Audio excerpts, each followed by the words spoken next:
Welcome back to the Golfalot YouTube channel. Georgina here, and today, as you can see, we're at a brand new location. We're at Craigielaw Golf Club up in Scotland, and the reason I'm here is because I'm going to be fitted for the latest Titleist TSR driver.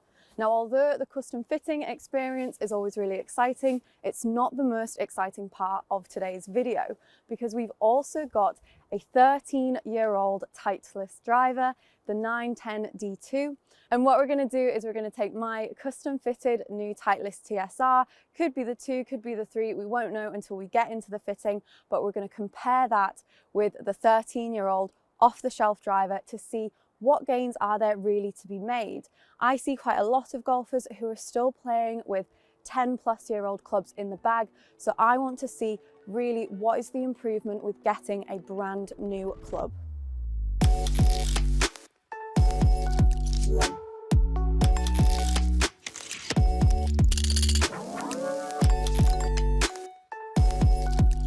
So we're about to head down to the fitting centre, but before we get into it, if you haven't already, make sure that you're subscribed to the Golfalot channel so you don't miss any videos from us in the future.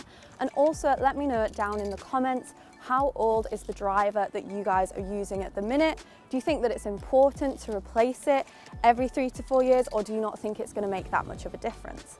I guess we're about to find out in the fitting centre. Now, interestingly enough, my own driver, I was custom fitted for about 4 to 5 years ago. So I've currently got the Callaway Epic Flash driver. Now, I really like this driver, which is why I haven't looked to update it. I haven't felt the need to really change it.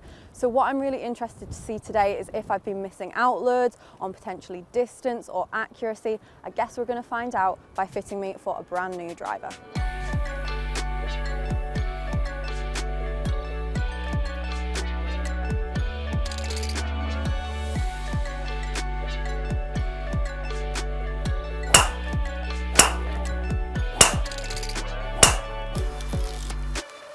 So I've just hit a few shots with my own driver so that we can get my baseline stats.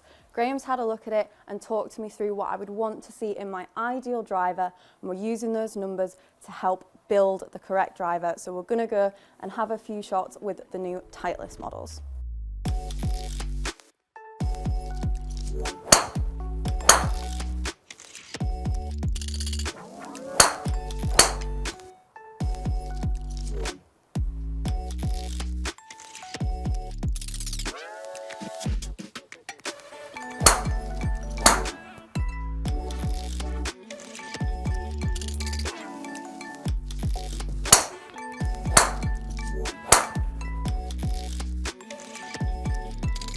So in the end, what I've been fitted for is the Titleist TSR3 in the normal A1 position. All the weighting is just in neutral as well.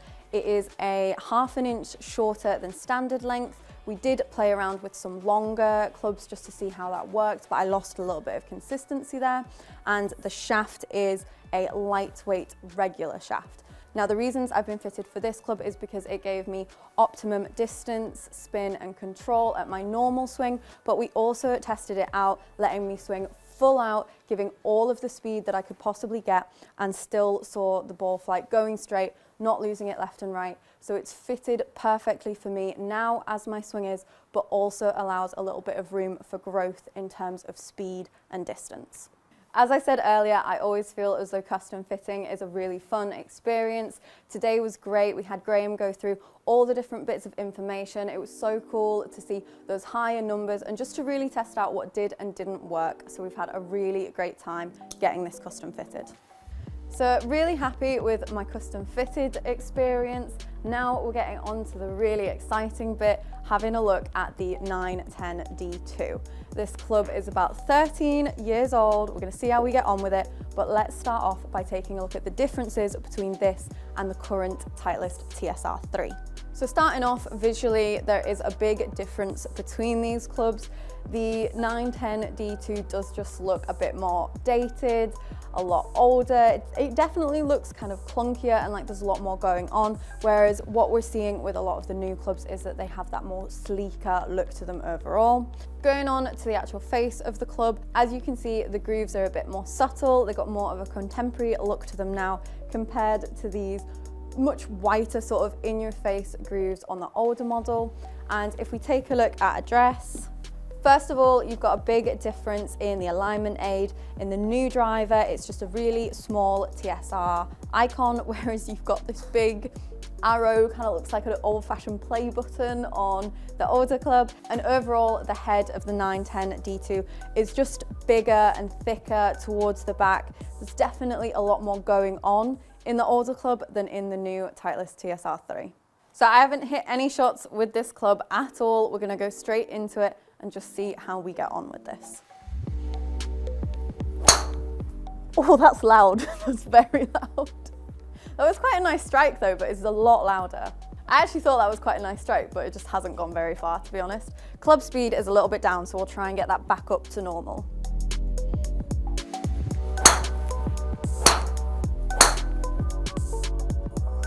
Okay, so definitely a lot less consistent than the TSR3, and also what I'm finding is that no matter how hard I feel like I'm swinging it, the club speed is just down compared to the TSR3.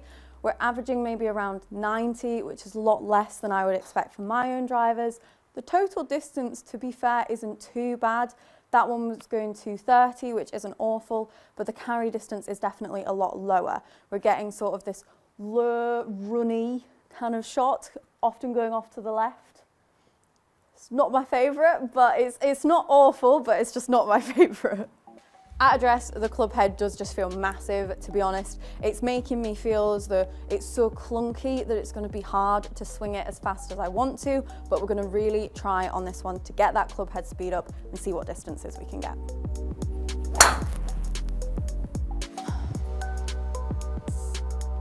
Club head speed was up. It's up a little bit. 93.8 this time. And 220 yard carry. 236 yard total. It's not bad actually.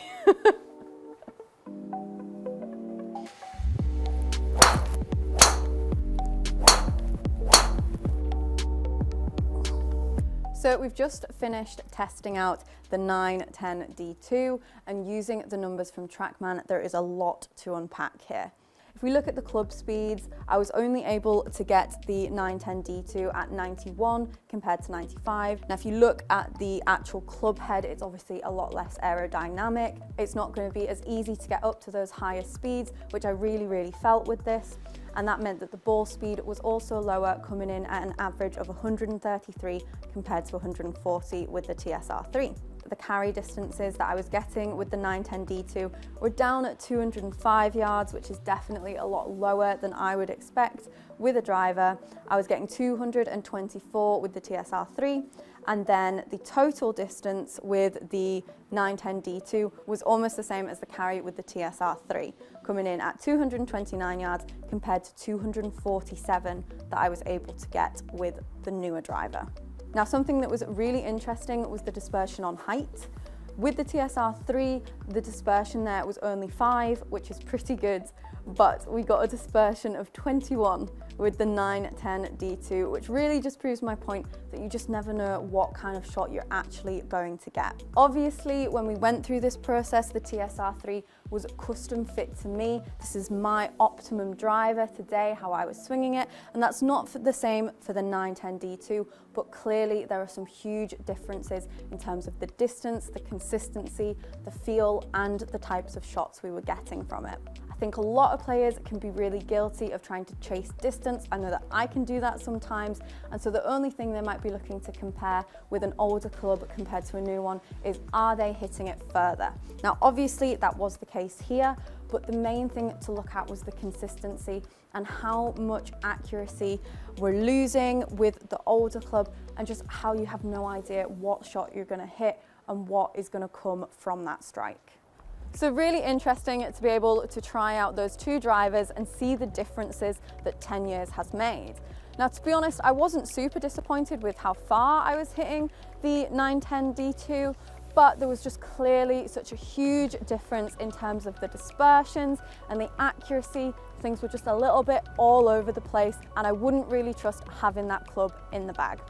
Hope you guys have enjoyed this video. If you have, please make sure to drop a like, and if you haven't already, make sure that you're subscribed to the Golfalot YouTube channel so that you don't miss any videos from us in the future. Thanks for watching, and subscribe for more.